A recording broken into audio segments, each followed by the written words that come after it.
Hey everybody, I'm so excited to have you. This is Design Recharge if you're new. This is an episode with Julie Fei-Fan Balzer, and I'm super excited. She has inspired me for years, and I'm going to show you a little bit of her work, and I hope that you guys will be inspired. And she makes it look super easy, and I tried some of it, and it's not all that super easy. But she makes it look like it is.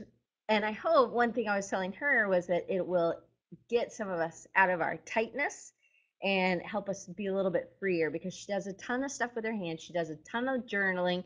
Anyway, she has her own PBS show. So she's on the cover of I Heart Paper. Her, well, not her. This isn't what she looks like. She looks like that. And this is just a really neat. She does a lot of crafts, but she does a lot of collage and layering. She loves color, and I'm just going on and on. She's written a book. I'm going to share it later so you guys can pick it up through Amazon. She's done so many things, and she started out in drama, for all things. So, Julie, thanks for coming. A crazy Thanks for intro. having me. I'm very excited to have you. So, tell us a little bit about your background and where your interest for collage and mixed media kind of started. Well, like so many wonderful and great things that have happened to me, my entire art career is a complete accident. And just a lot of luck mixed with timing and good fortune, you know? So basically, I was always a theater kid. I was a theater nerd, theater geek.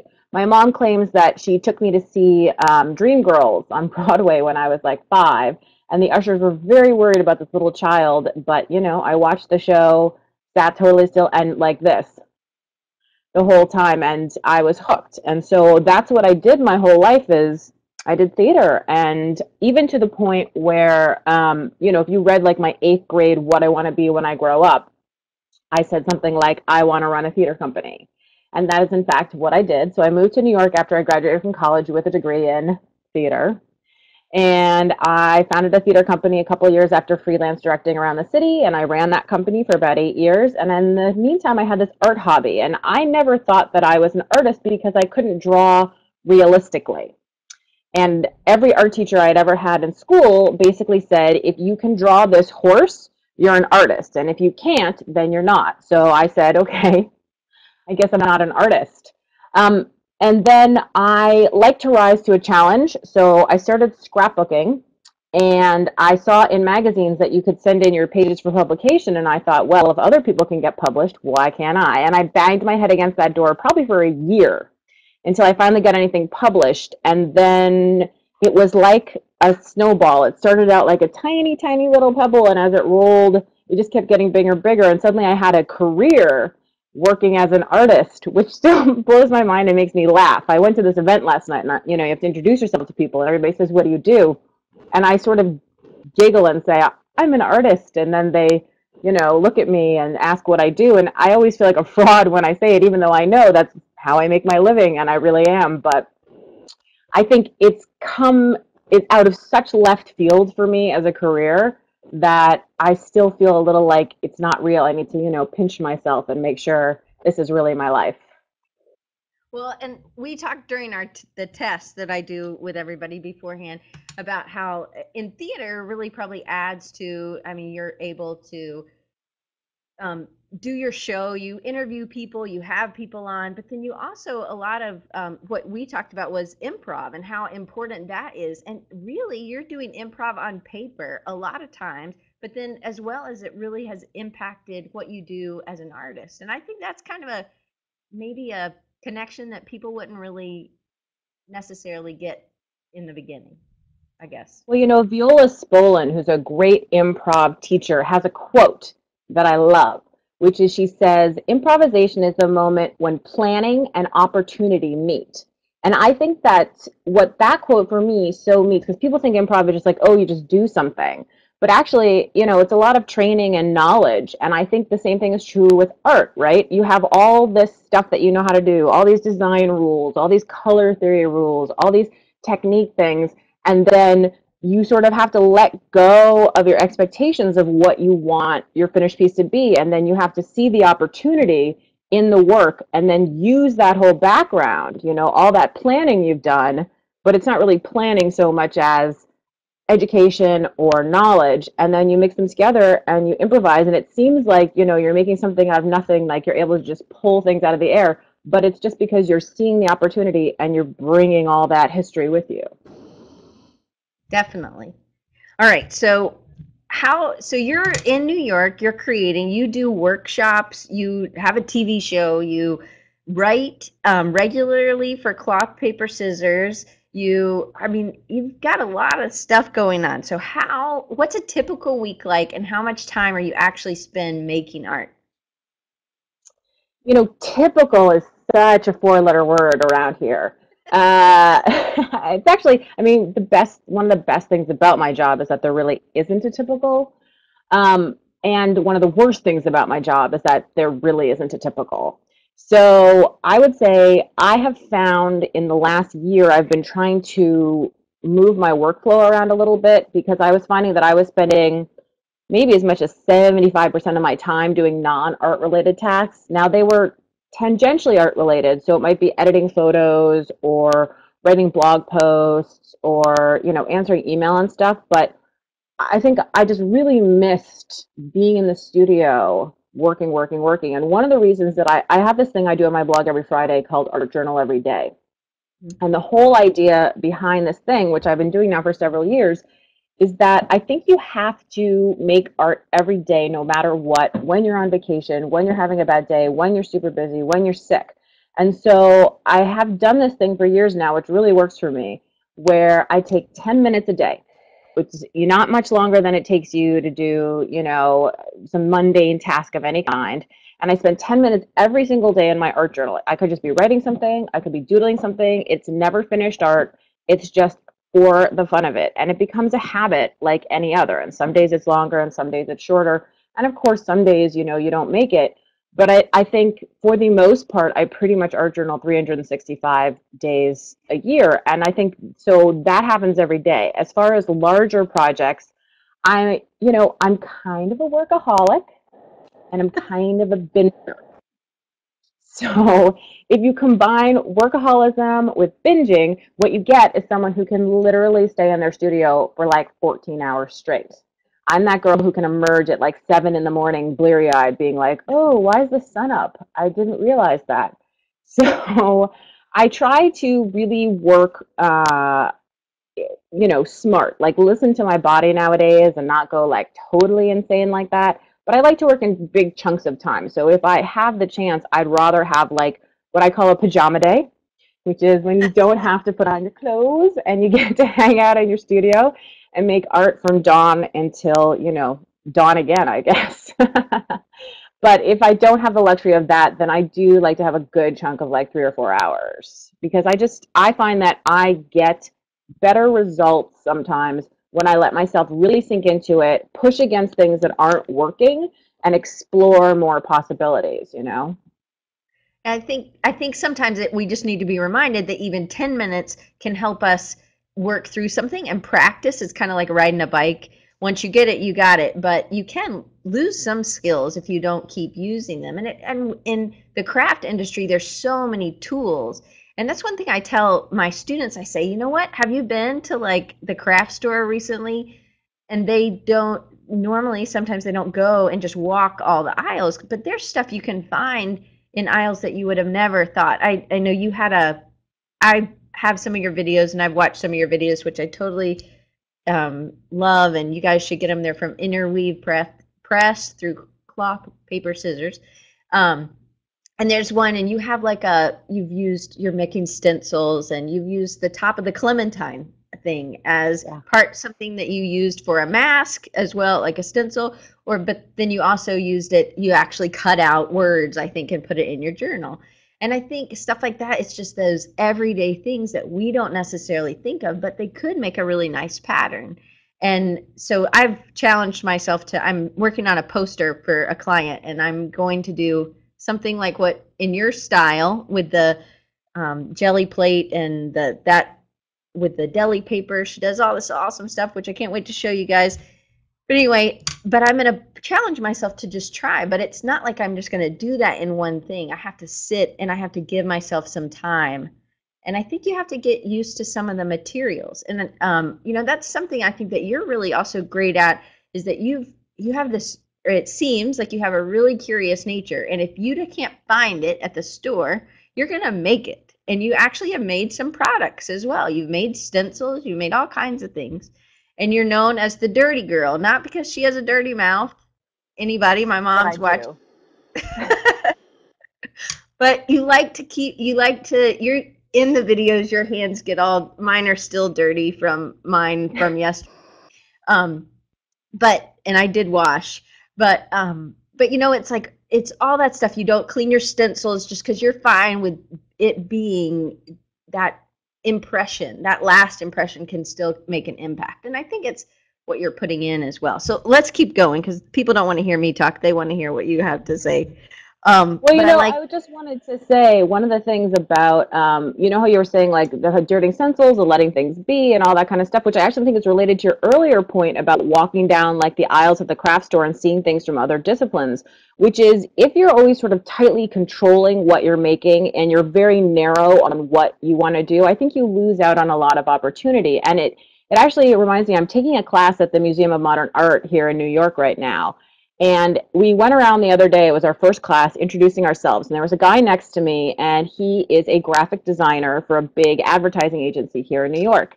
And he said he's never made anything with his hands. But the reason that he was in the class is that he was hoping it would influence his work in some way because he wanted to sort of get out of his mindset. And I was like, immediately, I was like, oh my God, you're amazing. That's fantastic. And I feel inspired by that to also think that way about everything that I do. What can I take from somewhere else? What can be dirty that gets used and all of a sudden I didn't mean to have blue on here, but because the stencil had blue on it, now I do. And actually I kind of like that. yeah, yeah.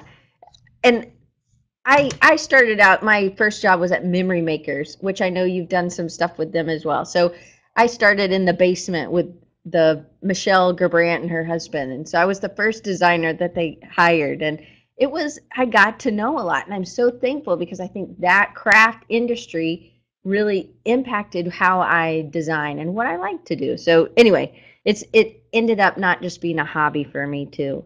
So you work in a lot of layers.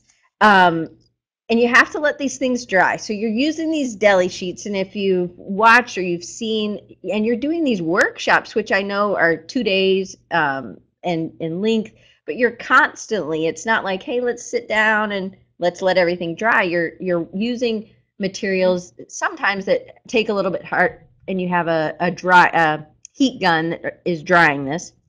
But do you work on one piece? And I think I know the answer, but do you work on one piece from start to finish in a day? Like and I'll pull up the thing that you put on your blog today was your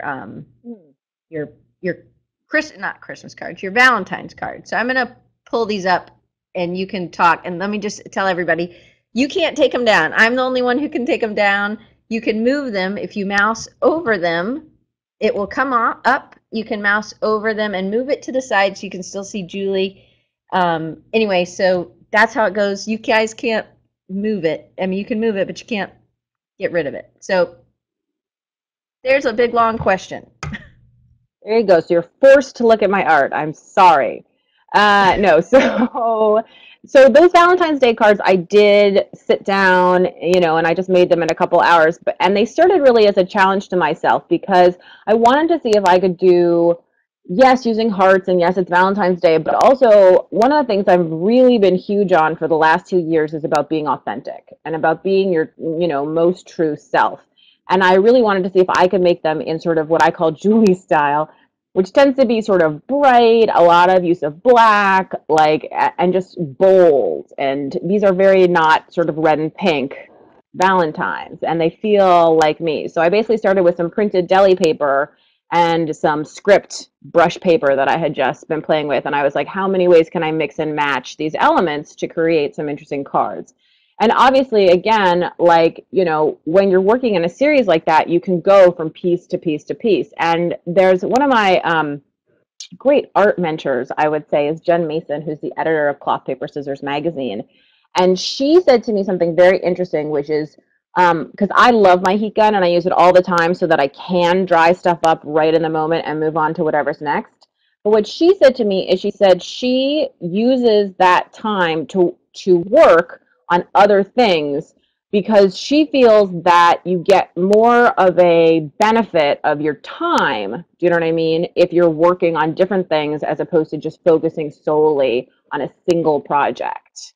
So I've actually really taken that to heart and I've started to work a lot more multiply. Now, in a small space, like let's say a New York City apartment, it's a lot harder to do that and to have that space. But, you know, I do the best that I can. I think one of the reasons I tend to work small and smaller than I would like right now is because of those space limitations. And I have wild dreams of the days when I'll have, you know, a peanut factory to myself and have, you know, 70-inch canvases and crazy things everywhere and, you know, floor space. Like I used to quilt a lot.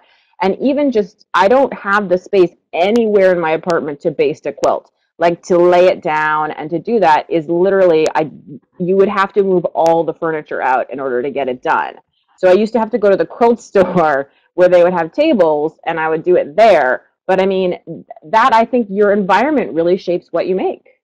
That was like 12 answers to questions I'm not sure you even asked. No, that was great.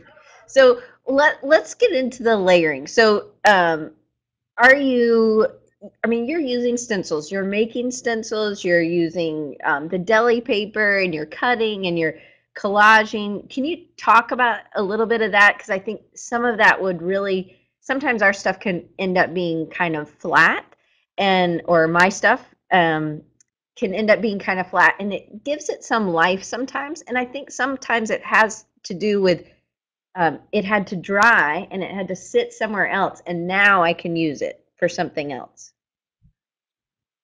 Yeah, so I'm going to give you three answers about layering, which will all contradict each other because that's the way I am.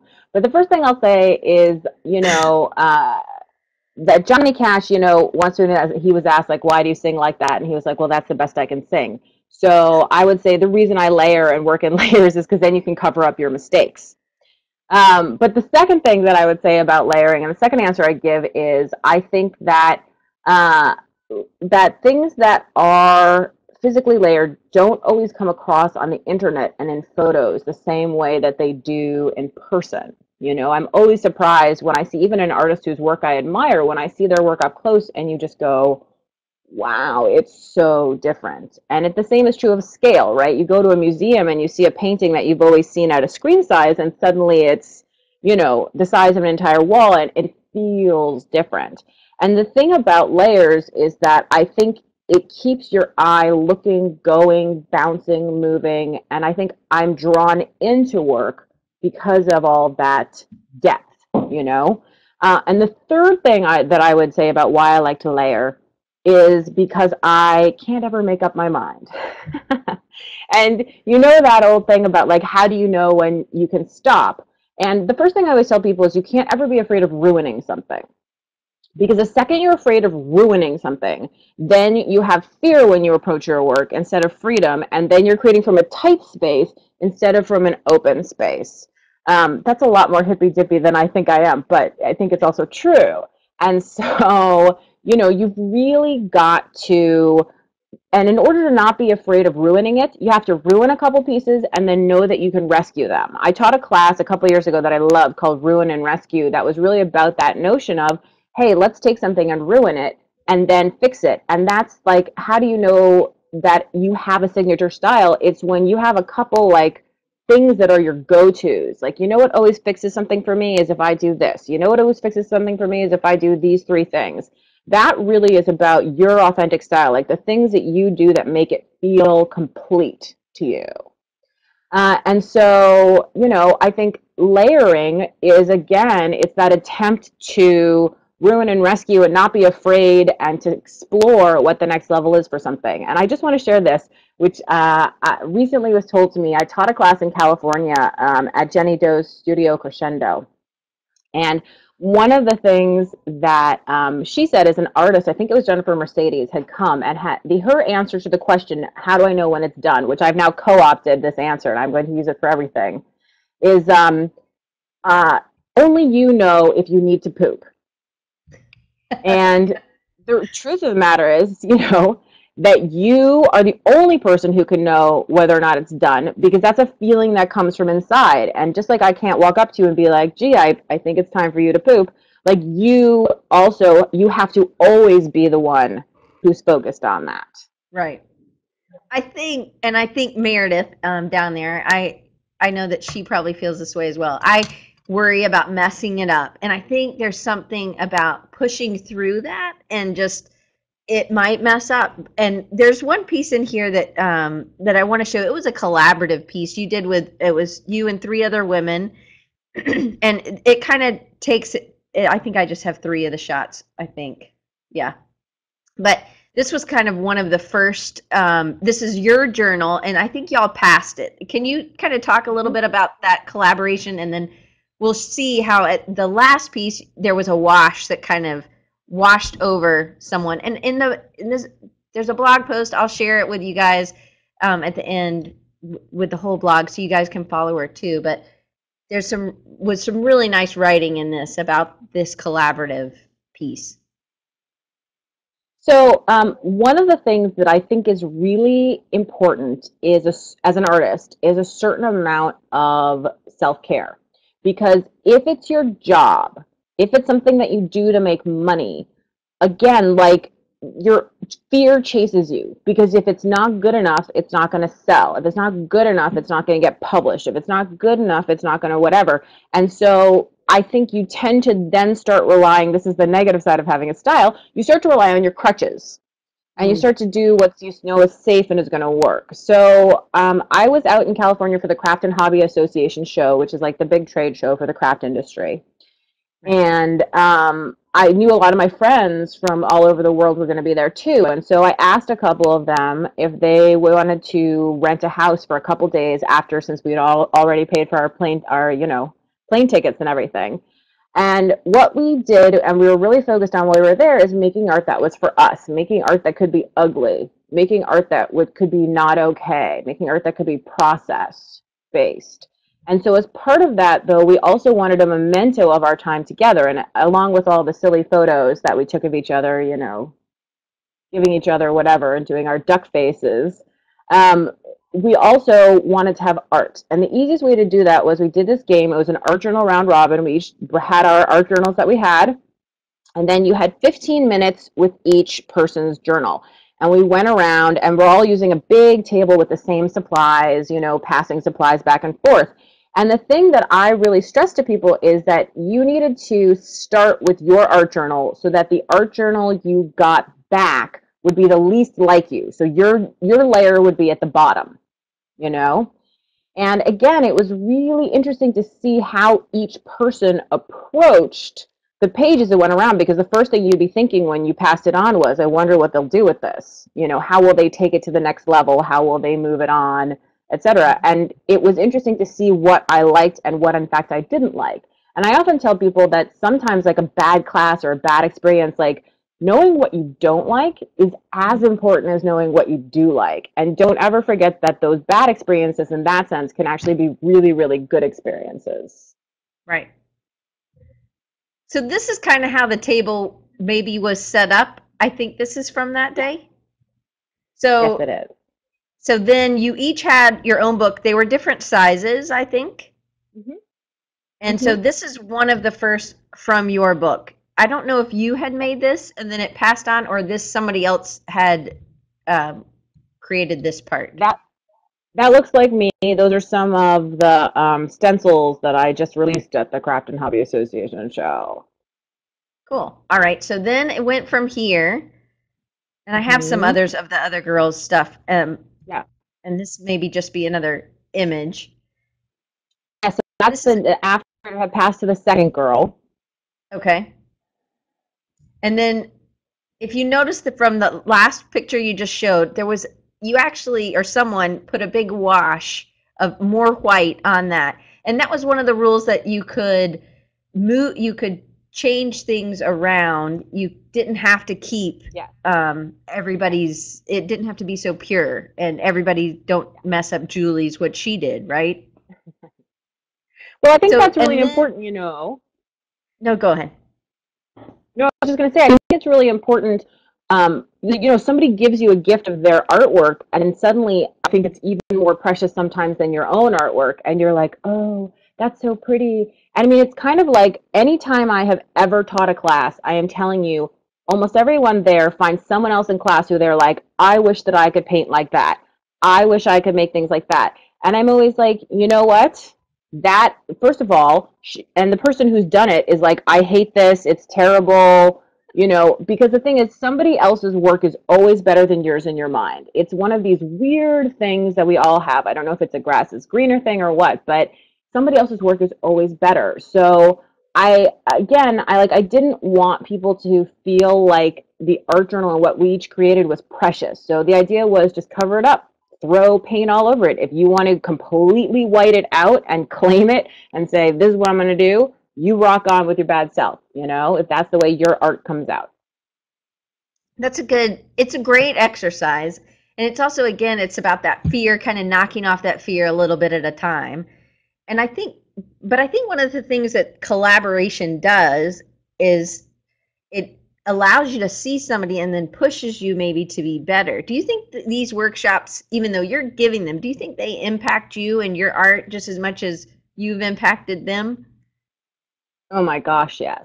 Absolutely, 100%. I mean, I think that I come home from every workshop that I've ever taught feeling inspired by what I've seen, the way that somebody used colors, a tool that somebody brought in, or even just, sometimes when you do something and to you it's so simple and instinctive, and somebody else has so much fear or they have trouble with it, or you open a door for them. I mean, it's unbelievable how much joy that brings when somebody says, I never got this and now I have it. Or when somebody walks in being like, I don't know what I'm doing, and they walk out and they're like, wow, I'm going to go home and make a million more. It makes me even more committed to finding the joyfulness in the work that I do. I think that, okay, so there's a book and a which later turned into a movie, and actually, surprisingly, both are good. The movie is as good as the book. And the book is Like Water for Chocolate, Como Agua para Chocolate. And it is really such a wonderful book and movie because it's about how all your feelings go into your cooking, and how that emotion, if you goes into it, and obviously it's a fantasy, so it's extreme. Like if she feels sad, like, you know what I mean, a river of tears, and people eat her food and it's like, a nightmare situation. But I think, like, when you create art, it's the same thing. Whatever you're feeling goes into it. And I can see the periods of my life when I was feeling grumpy or whatever, and like the work shows it, at least in me. So again, finding the joy in the work again, I think helps my work down the road even. Right. I can totally see how that would. I mean, you have a style, but you also, because you're making so much art, and I guess it's just really influenced you, or influenced, and you take things and you try things, and I do think even in your art you can see this curious nature, because nothing ever really looks exactly the same. You're always trying something new, and I think that's instead of just getting stuck on that one go-to tool or that one idea, it's good to keep pushing yourself. I think that's what I get maybe just from looking at some of your art. So I think that's great. Um, you juggle a lot of things. You have a lot of hats you wear. You're an artist, you're an author, a teacher, a TV show host. You make your own products, which I think actually might come into play, like when you're creating, you see things that you need. Maybe that's how you end up. And that's a question I have for you. So, what do you do to keep you fueled, and where do you find inspiration? So this is always like the question, right? I think the thing that I feel really extremely lucky about, and one of the reasons that I made the decision to change careers, is because I find inspiration somewhat effortless. And I know that's a terrible answer, but I feel like the list of what I want to do is so long, and I always feel like I'm never going to make it because as soon as I start to go down the list, like a magpie, I'm like, oh, but I want to do that, but I want to do that. and like there's always a new idea. And like my inspiration comes from I go to a show at a museum and I come home and I want to paint, or I hear a lecture or an interview with somebody and I think, oh God, I got to paint. I read a blog post, I see something on Pinterest, they have a new tool, I run into a friend who says, hey, I'm using gray palette paper instead of white palette paper, and suddenly my mind gets blown and I start thinking about color mixing in a different way. I mean, I just feel like inspiration is everywhere. It's in the rug on your hotel room floor, the pattern there. It's in everything. So I find inspiration less, difficult to come by. I find time extraordinarily difficult. And Yeah. unfortunately, they don't seem to be making any more of it. They're still that same darn 24 hours in a day. So, I think what I struggle with mostly is finding the time or making the time, because you don't really find time, you make it. It's like, do you have any spare change? Nobody really has any extra money, but you have some money you're willing to give somebody, which is a separate thing. But again, so I really struggle right now with finding the time to do some exploring. If I have a limited amount of time to make art and I have deadlines, I find myself struggling with how I can make the time to do some things that might fail, to do, can I waste 8 hours or 3 days on a cockamamie idea that might not work out because I need that for personal exploration. So that's what I'm really sort of struggling with in terms of balancing it all, is the time for me to grow. And one of the solutions I found, which isn't a perfect solution, is taking classes. Because that's time, it's like taking a class at the gym. You have to go to the gym because it's a class. So I have to go to the class, at either the art school or the museum or whatever, and I have to create just for me and be a student and fail, because I think that's really important. Yeah, definitely. We learn a lot from when we fail. Um, that when you talk about you don't think it's really neat, maybe, but somebody else does. I don't know if you've ever read the book. I can't think of what the name of it is now, but it's Derek Sievers. It's a really thin book, but he made had a company called CD Baby, and I'll find it and I'll put it under in the show notes, and I'll send you a link, Julie. But in anything you want, thank you, Costandinos. So it's called Anything You Want, and he talks about that, how it at the end he's like, people thought I was so amazing, and I think I'm so not, and it's not a it doesn't seem brilliant to you because it happens to you all the time, and I think maybe that's where the inspiration is for you and the curiousness. It's like you see this and you are that magpie there, you're looking and you're trying and you're feeding something else, but that doesn't always come natural to everybody, but it feels so natural. It is so natural to you. And I think that's for people who aren't as curious. I think it's just about looking, it's about perspective. So because he asks, I was going to ask, sounds like you constantly add a to-do list of things to make slash write. I have 4 long lists going on right now. So is there anything besides the taking the class? Because it is time. Do you think that it's that accountability that helps you commit to that time? Or do you think that you would be just as good doing an online class or something like that? Julie. I would be totally crap at doing an online class, because I know that because I've tried. So yeah, it's the time commitment of knowing like I have to leave my apartment, because uh, I think I think the thing is I will always put myself last on the list of things to do. Do you know what I mean? I just always will, because I will operate completely on a triage system, because I'm always in panic mode. There's never a point at which I'm not at that deadline was yesterday. But I think the thing is I like my life like that, so I'm fine with it. But I think to answer the question a little bit about always having a to-do list going, like some people I think find a to-do list burdensome. Like, so right now, for instance, in my email unread, I have more than 1,000 unread emails. And I've sort of learned to live with that. At any given time, there are going to be more than 1,000 unread emails, and I just do my best to wade through what's there. Right. And I think I feel that way about my to-do list too. Some people would find it overwhelming to not have everything crossed off and ticked off. And while I do find a lot of satisfaction in crossing it off, I actually find it kind of exciting to see how many things there are still left to do in some ways. Now, there's stuff like taxes and bills and blah, blah, blah, blah that you really need to check off or you're going to be in big trouble. Right.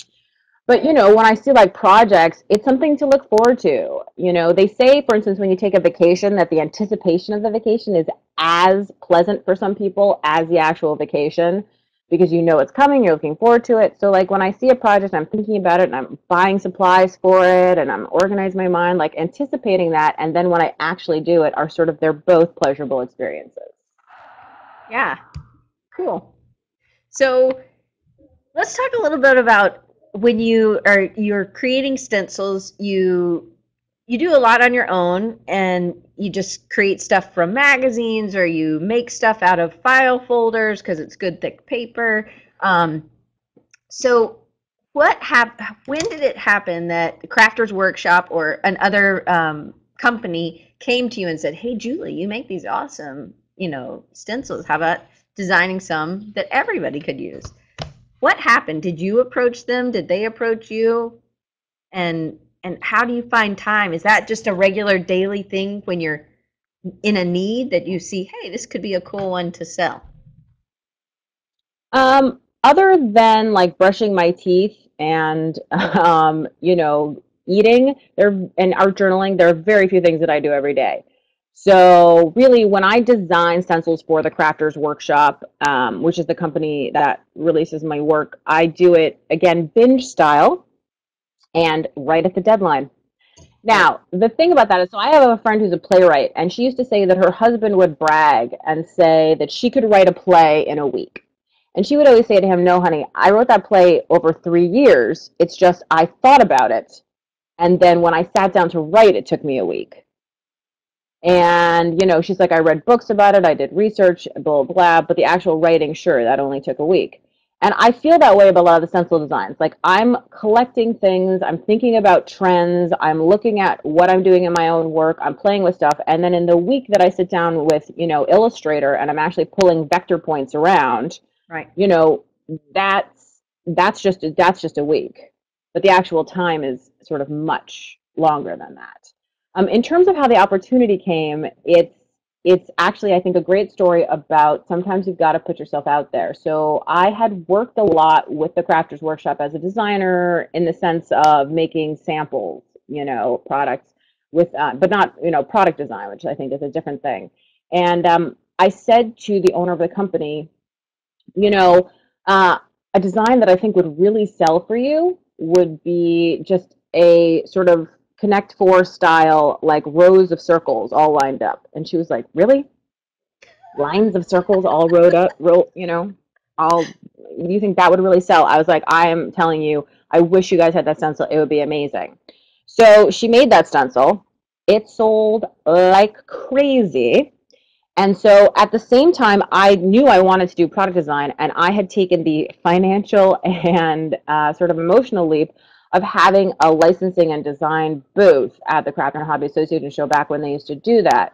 And that's like a big sign, putting it out there publicly, and it's a lot of money, saying, hey, I want to design product.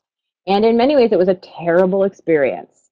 People came around and told me the 10 reasons why my booth sucked, why I wasn't going to get any business, why, my work wasn't up to par, why, blah, blah, blah, blah. So that was really, it was humbling, to say the least.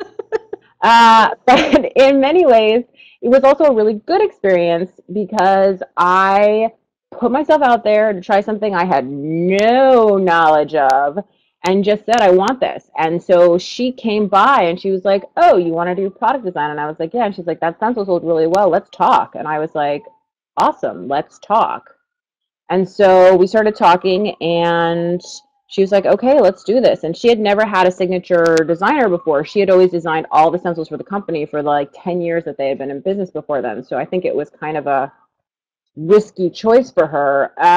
But, it has worked out to be a really good collaboration. I really love stencils. And because one of the things is I think that stencils are a tool that empower you as an artist. If you feel nervous about your skills to create, stencils are like a helpful tool that help you get to where you want to get to. And B, because I feel like stencils allow you the opportunity to put your own mark on it. I'm always telling people you don't have to use the whole stencil. Use a portion of it. You know, you are the boss of the stencil. The stencil is not the boss of you. And so I really love them because I feel like they make you successful. Yeah, cool. Well, we had a question, so I want to make sure I pop it up here. I think during the collaboration weekend that you guys after CHA, Alma Hoffman wants to know about the art journal and maybe just in general. I know your art journals are different. You've used different kinds of things. You've hand bound some of them, but then some are ones that you've bought. So with that one that I showed before, with that one that went around that was your page, what Right. kind of paper was that, or what type of journal was that? So that's one of my junk journals. So it's made up of literally junk. I think that journal is a hand-bound journal. It has calendar pages, book pages, watercolor paper, drawing paper, deli paper.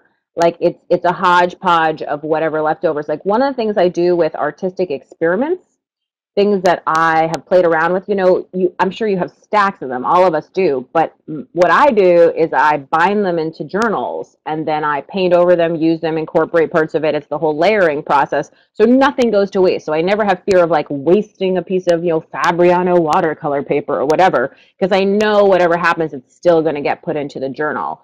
Other people at the table had some watercolor journals. There's some people who had the Ranger Dilutions Journal, which is more like sort of manila-y, I would say, or heavyweight paper.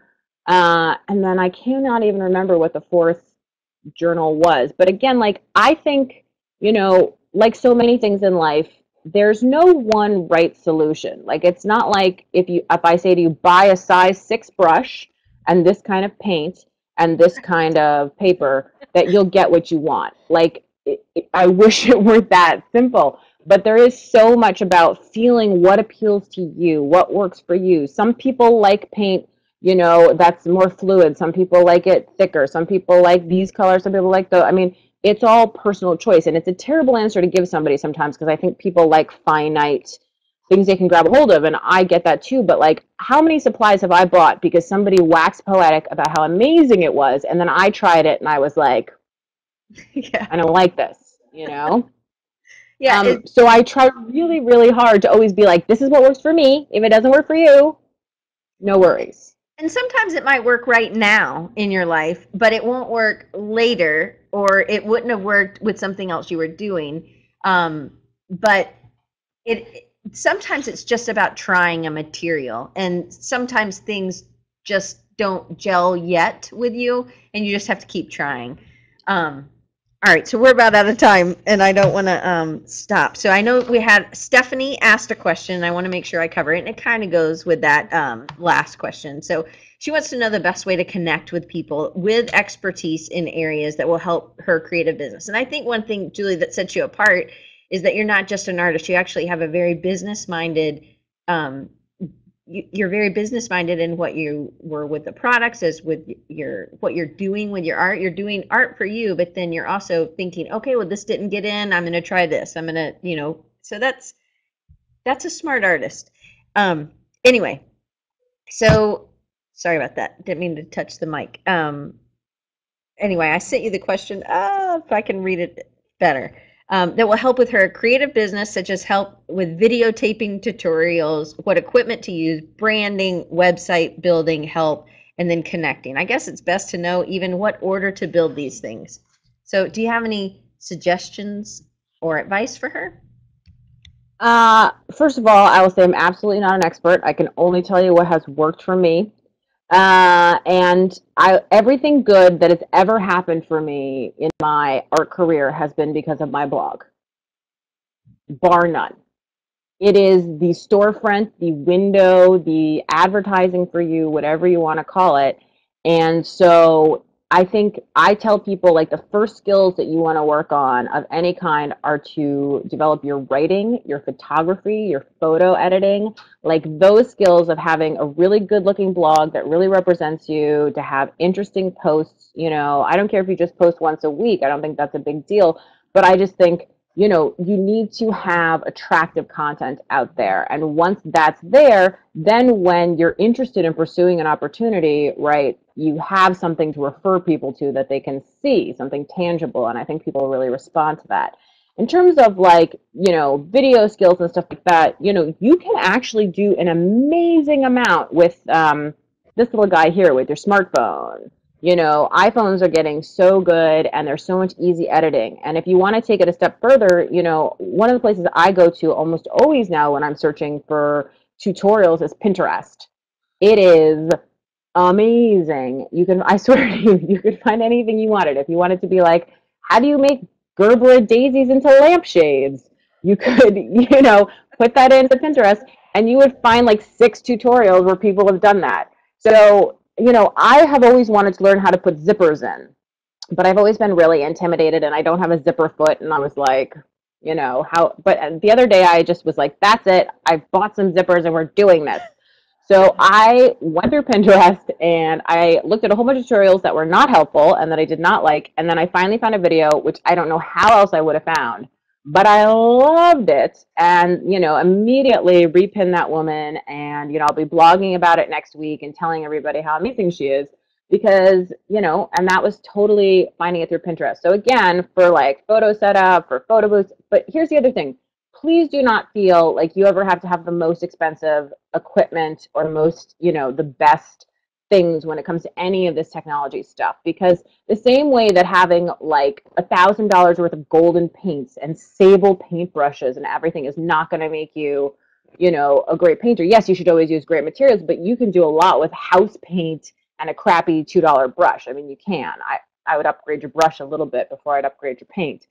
But you can make it work for you. And the same thing is true, I think, for all that technology stuff, which is there are plenty of cheap solutions. Right. Well, and I think your brand is really important. You kind of have to know who you are. That helps you start. That would be a great place to start. And then there's lots of tutorials about videos or Pat Flynn, YouTube, a lot of people about marketing your stuff. There's lots of people. If you just start searching, people are putting out great free content every week. Just do a little research and you can email me and I'll send you some people if you want, Stephanie. So to get back to some Can I just say one other quick thing about marketing yourself, which this is just a personal philosophy that I really, really, really believe, which is if you spend half the time that you're spending on trying to market yourself on making really good content, you will not need to market yourself. Because I think if you do something that you love and you do it well, people find you, and you can spend a lot of time sort of trying to do all the marketing rules, but if you don't have the content, people aren't going to stick. So anyway, that's my soapbox moment. I think that's super true. I mean, it's just fluff, and it's I tell my students, I said, it's about like going on a date with 20 different dates with 20 different people, or going on 20 dates with one person. It's about that depth that you can get. And sometimes no matter what it is, if it's with sketching, if whatever, if it's a project that they're working on, instead of choosing 20 different ideas, maybe really flesh out one idea in 100 different ways. And then it's that you get to know that thing or that tool or whatever it is, I think can be really helpful. But there is a lot of fluff out there, so you just got to mush through it. But I don't know if you use Instagram, Julie, but Instagram, it's similar to Pinterest, and you're getting such great conversations. People really will take the time to answer. That's how I met Costandinos. He has these great dogs, and I like dogs, so I was loving his photos of his dogs. And then he's also this great the XO and the love that you did, Julie, for your Valentine's cards. That's kind of his style, and he has these great big brushes, and he's totally I said, oh, I'd love to see some of the tools that you're using, because I kind of like to see if people are working really small or if they're working really big, and not necessarily to mimic exactly what brush, but and he shot his thing, and he was using the underside of a yogurt container, and he was using a takeout thing from soup from I can't remember if it was a Thai restaurant, and then he had these gelato, and he just Talenti, it's a gelato. Anyway, I'm It's a probably really, really good gelato. is. And I was like, oh my It gosh, is. I have all those tools on my table too. That's the Thai soup things, what I keep my water in, the yogurt top. I mean, sometimes it's just about finding what you have and just, it's okay. But sometimes it's good to know that somebody else who's made it is using these same tools, and it's like, hey, now it's just about time. You have tools. You don't have to have the fanciest things out there. You just have to make them work for you, I guess. Anyway, um, so what do you think? You said this before, maybe it was in a post or something, and you kind of alluded to it a little bit, but the most important step in your career and building it, you talked about breaking into the industry. You were trying to get published. What do you think was some of those important steps, and was showing your work by submission, you know, how a lot of people will just say, oh, well, they didn't like me. I tried a couple times and that's it. I'm not going to keep going. So, what kept driving you as well? What was one of the most important steps in building your career? And then I'll ask the rest of the question. I mean, again, like I think the most important thing was the blog. Like when I finally started blogging and doing that, like I think that was really, really key. But there are a couple things that have been really important to me. Anything having to do with publication isn't personal. That's really important to remember. Um, you know, everybody has their own thing that they're looking for, and I think my years working as a theatrical director and casting really helped me with this idea, because someone could come in and be super talented but they could not look right, Right. or be too old, or just have something weird that wasn't right, be shorter than the person who we wanted to cast in the other role, or there's something that's weird that's not their fault at all and has nothing to do with talent. You know what I mean? And has everything to do with just what you're looking for. And I think publication is the same way. And you know this since you worked for memory makers. Like, you're looking for a blue layout and everything you're getting in is red. And the best advice that somebody gave me when I really was trying to get published so hard was, they said, A, look at what the magazines are publishing now. If your work does not look like that, you are not going to get published. You're not going to suddenly convert them over. And if you think of it, this is my own opinion, which is, if you think of it like dating, like if somebody likes willowy redheads and you're a short, round, brunette, that's probably not going to happen no matter how awesome your personality is. It just isn't. On the other hand, if somebody likes short, round brunettes, do you know what I mean? Or whatever it is, then you probably got a green light, and then your great personality is going to work for you.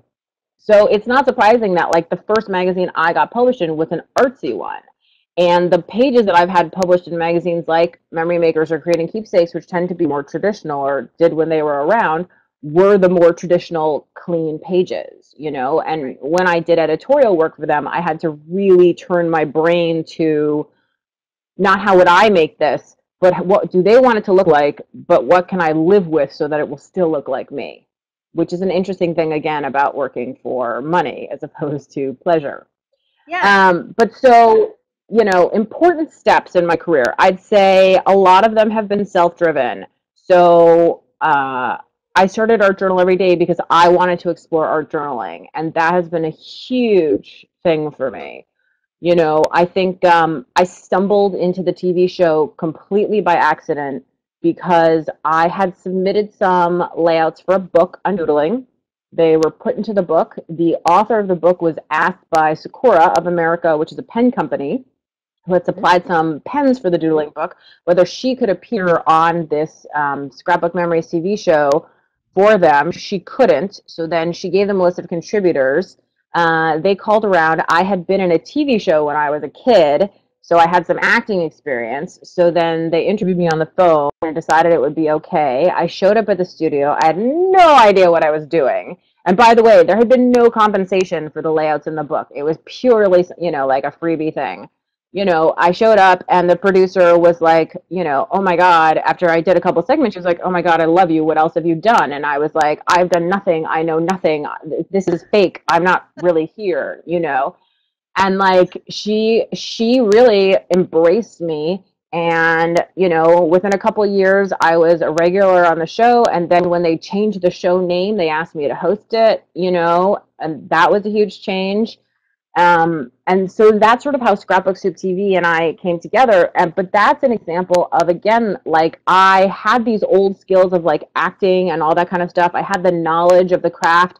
I had been teaching, so I understood how to teach. Like, because I once asked her, I said, I don't get it. Like, what is it about me that made you want to give me this opportunity out of the hundreds of people you see, not to mention the people who are practically throwing, money at you, or as they used to say, hookers through windows. Do you know what I mean? To be able to get their own show, like, why would you pick me? And basically, she said, like, there are two things, which is one, she said, something that you can't is that you come through the camera, like your personality just comes through the camera. And that is just dumb luck for me. Like, that's not a skill, that's just stupid luck. And, and I think a lot of opportunities are like that in life. And then the second thing is, she said you're able to take a complex thing and really, boil it down really fast to teach it. And again, to a certain extent, that is kind of dumb luck too. That happens to be a skill that's easy for me. And, yeah, I work at it and I think about it, but it's not like when I look at people who go running, I'm like, that looks a lot harder than trying to teach something, you know? So I think it's like we all have our skill sets, and the magic is, again, it goes back to that Viola Spolin quote that we really started with, which is when the opportunity and all the planning meet. Like, that's the moment of improvisation. That's the moment when you can really shine. And at several points in my career, when the stencil opportunity came up, I had already been teaching myself how to use Adobe Illustrator. So when she said to me, you need to be able to use Illustrator and do vector points, I said, woo, thanks to lynda.com. Yeah. I know how to use Illustrator, and I would be happy to do that for you. So again, I think it's like so many of the opportunities I've had are because I was curious, because I tried to teach myself a new skill set, because I put myself out there, because I pushed something. All those moments, then when the opportunity comes, it's that old thing about like a window closing and a door opening, or a door closing and a window opening. I don't know which way it goes, but the point is you have to be able to walk through it. You have to have the skills and be ready to go through it. So I really try to keep myself at readiness at all times for whatever new thing is going to come. So that if somebody says to me, oh, hey, we're putting on, like, my great dream is I would love to exhibit at a gallery. And that's sort of my 5-year plan. Like, I'd like to be at a point in 5 years where that's something that I'm doing. I don't think my work is ready yet and blah, blah, blah. But like, knowing that that's a dream of mine, I'm trying to get to the point where, like, yeah, I have 20 paintings that are ready to be hung, that are awesome quality and are ready to go. So I'm just painting and working and trying to get better so that if that opportunity ever comes my way, I can walk through that door and say, I got this. That's cool. You know, there's lots of there's lots of and that's a whole nother door, like with that fine art kind of gear. It's different maybe than the publication, it's a but just because I work with a bunch of artists, you apply just like that. And sometimes the gallery, if you didn't do your research on the gallery, it's similar in that same way. But sometimes they're just trying something new, and then sometimes it's just try a smaller gallery that doesn't that's more free with trying different things, and then somebody else sees it there, and it's kind of just like that snowball that you talked about in the beginning of your career, but it's about putting yourself out in a bunch of different things. And I would think you'd be able to do collage, you'd be able to do mixed media as well as some printmaking, because for me, when I was watching your videos, that was my first question. I was like writing all this, I was like, oh, she must be a printmaker. And you've done so much. And oh, Phyllis, you're supposed to just refresh. Maybe I'm not frozen for everybody, but um, there's so much that you've learned that I wish I could package that up in so many other people. And for me, some of the designers that I've interviewed, and the typographers, they were self-taught. So they it's about that curiousness and about that passion and drive to, hey, I'm going to figure this out kind of stuff. And I think you'll get there. If it 5 years, I think you'll do it before then. But it's just about a lot of times just knowing those doors. And in New York, I mean, you're inundated with a ton of, I mean, it's a lot of galleries. It's all over the place. But I don't know if you have a specific gallery to that you want to be in, but you know, there's all kinds. There's and there some of them are very low cost to enter, not like design competitions, unfortunately. But there are. I'll send you another. I'll send you a link to something else. I think there's. I can't think of it right. Creative Quarterly. Have you ever heard of that magazine? Mm-mm. So it's a design focus, but they do have a lot of they do illustration and other stuff, and I think your stuff could totally it would be a different way, but they like different, and they're totally doing stuff some with your hand drawn type as well. Anyway, it's I'll send you a link. It'll be in one of your 1,000 of emails, probably from me, but I'll send you a link about it. And maybe you guys know about it, but that's probably the cheapest in our industry of trying to submit your work. And then people get found, get put in university galleries, and then you never know from a university gallery to something else. Sometimes it's small, a small start, you know. Anyway, Julie, I want to put a few more pieces up. These are just, I think, from your journals, and these are just, this shows, to me, this shows your range. It has a lot of different stuff. You really do like color, and there's some things that connect it for sure, but you really do have a wide range, which I think makes you a really good candidate for any company that is needing you to do sample sheets or doing new products. And I of course, like a lot of hand drawn type. I end up interviewing a lot of people that draw a lot of type. So I pulled a lot of hand drawn type stuff. So if you want to just pop a little bit about each of these, and then we'll close it up. Okay, will do. So this is from 2009, and I have to tell you, my first instinct when looking at it is that it's really ugly. So I love that you picked it because I think this is a great example of lots of stuff where you don't like your own work because, you know, it isn't what you expected or where you necessarily are, but other people respond to it. So that's fantastic, and it makes me feel good about something that I felt was really ugly. So thank you. I like this one. Um, it has a good flow. You move to the small type as well, so I like that. Um, and some of these are really zoomed in, but I really like the feel. And you're writing a lot in these. Yes, I do tend to write a lot. I recently saw a Chagall exhibit, and one of the things I noticed is how much of a story he tells in his work. And I do the same thing, but I think I do it through text. And so one of the things that I'm really pushing myself to do is to do less of the writing where it's explicitly said and to push myself to find a way in the painting. And again, relating back to my theater career, it reminds me of some really good playwriting advice, which is if you want someone to pick up a cup of tea, you can't say in the stage directions, picks up a cup of tea. You have to have the person have a line where they say, wow, this tea tastes great, because otherwise somebody's going to cross out your stage directions. And so I feel that same way about painting, which is I need to find a way to put the story into the art instead of laying it on top of it. Yeah, that's good. Well, I think it's good we're always growing, and that's something you're challenging yourself with. I really like this one too, and this kind of uses that you call it the twin, I think, when you're cutting one girl out and then you've made. See, I listen and I take notes when I'm watching videos. Oh. I'm a good student. But I like this. Yeah, again, it's the positive and the negative. And the color. And it's also, I think, it's also the color. It's also the open to interpretation. Like this woman with her head thrown back, is that pleasure or is she bound and trapped? And I like those images that, again, are open to interpretation. I also like, so I tend to overwork things. So I like there's so much white space. And that's one of the things you talk about, pulling things together, you know, making a watercolor wash over something just so that it's bringing it together, stitching something, whatever it is, that's one of the things that pulls this piece together. So I really like that. This is the 4 book things really quick for everybody. You kind of took up before and then after everybody had touched it, right? Yeah, and you can see the slow evolution of how it went together. I think sometimes people look at finished art, and especially when it's layered, and they think, what the, how did that happen?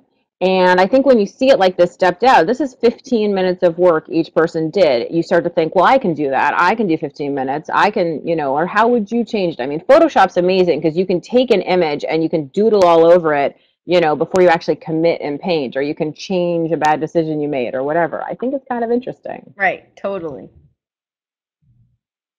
And then you're also using different materials. You're using resist, you're using oil pastels, you're using, but I love this type too. And you just drew this, didn't you? Or is this cut out? No, that's actually there. Those are stamps that I carved. I carved an alphabet set, and that's the font that came out of my hand when I carved them. And actually, I probably have 15 or 20 hand carved alphabet sets. I love them. I think again, like they're authentically me. They're all kind of wonky. Some are tall and skinny. Some have little designs in them. Some are big and bold. Some are fat. Some are, and I think stamp carving, just like stenciling, when you make a stamp, like it just, you can get the same image over and over again without all the work. Yeah, yeah. Anyway, it's really nice.